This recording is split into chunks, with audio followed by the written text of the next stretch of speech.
大家好，欢迎收听双语跨步走。这是一个由教师专业精进社群所制作的 podcast。我们希望可以透过这个节目记录我们自己的社群，乃至于台湾各地第一线双语教师的教学故事。在双语政策下，如何面对新的挑战，如何在不断的尝试中创造属于自己的解方。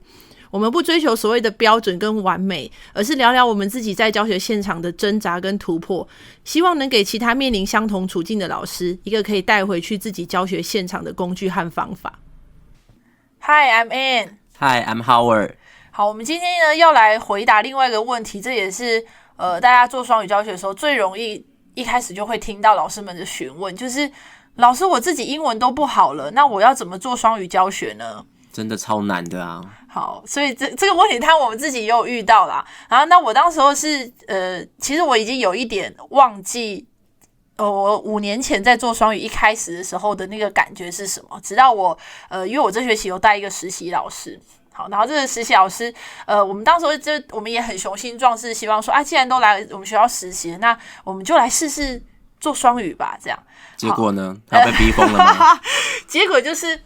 他一开始我们都跟他课程都讨论完了，但他的意思是他在上课的时候，因为对于我也让他先写逐字稿，因为毕竟第一次做嘛，所以我就让他知道一下他自己要讲什么，然后我们也都确认好了，就是我们的这个 language of learning 啊，这些到底是要放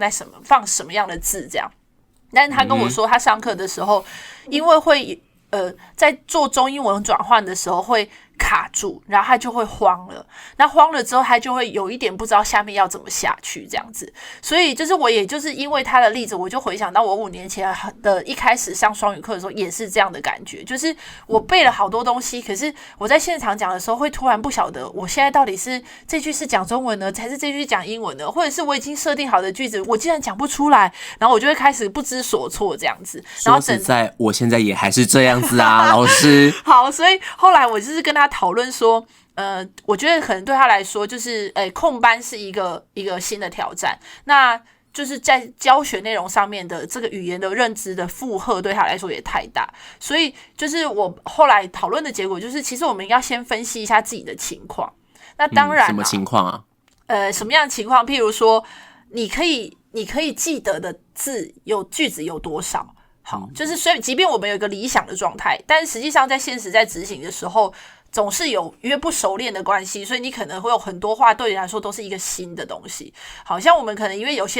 一些句子可能讲得很习惯了，一直 repeat， 对我们来说现在就是已经变成像反射动作这样。可是对像一开始接触的，譬如说像实习老师这样教学经验比较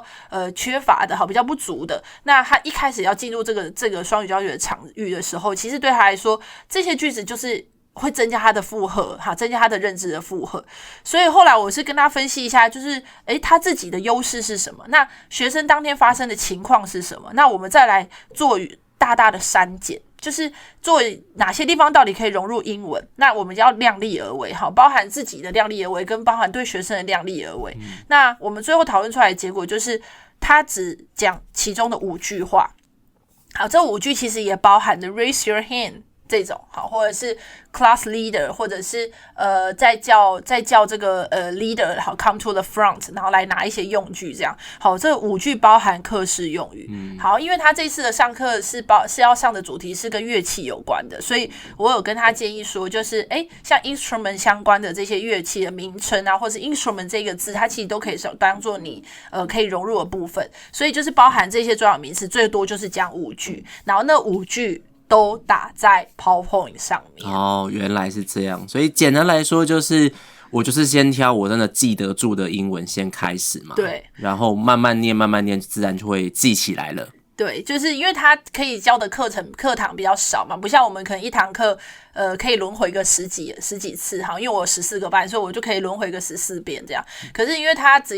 手上只有先教2个班，那他可以重复的次数练习的次数就比较少，所以我们现在就是把它降低到只有5句，然后这5句呢都是以多模态的方式multimodality 的方式在他的 PowerPoint 上面呈现。好，有英文有中文，好，甚至有图片跟动作这样。好，那不知道 Howard 自己一开始是不是有这样的问题？你说你现在还有嘛，对不对？好，我来分享一下我Howard 谦虚了幼班的程度要怎么做。好，我是辅导科老师啊，然后我想要分享一下当时我刚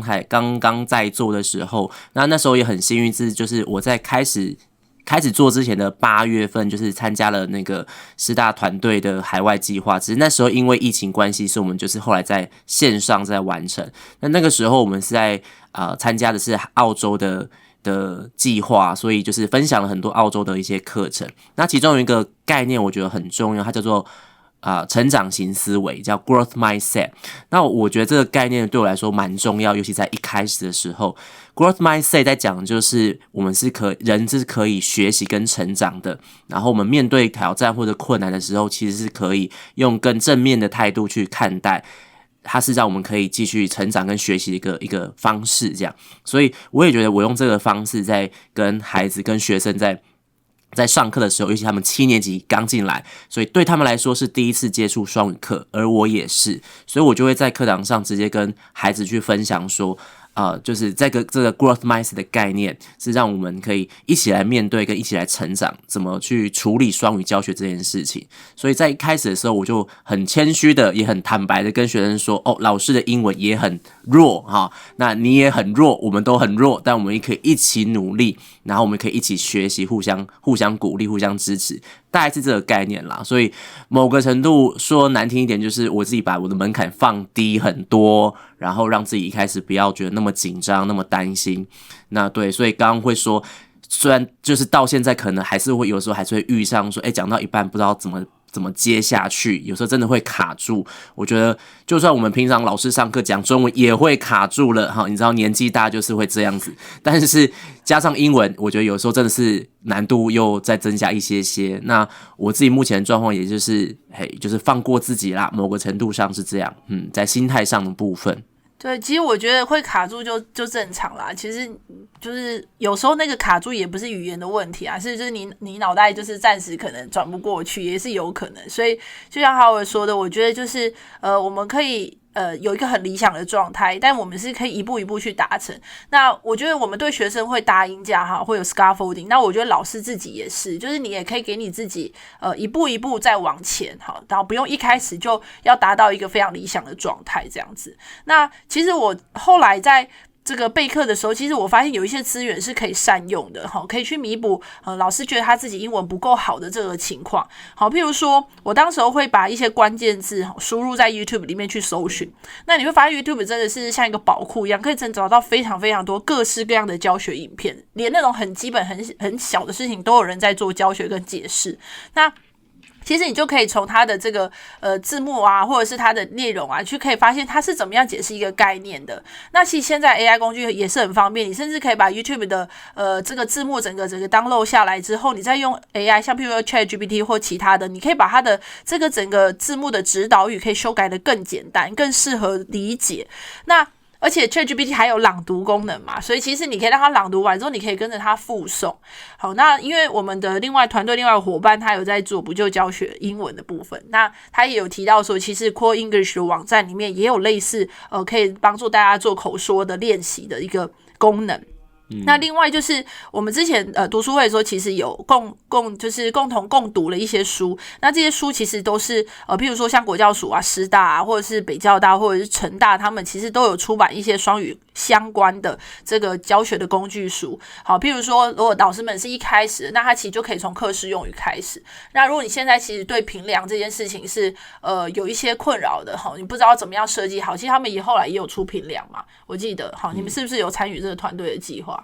好，你们是不是有参与这个评量的？有啊，但是目前还没有出版了，还没轮到我们就是了，不晓得什么时候。然后另外像我们之前有比过像 LTTC 的这个双语的素养评量的比赛、教案比赛，那其实他们那个得奖的作品其实也都有上网，所以大家其实是可以去做参考。那另外就是如果他是有申请计划学校，譬如说你申请的是国教署的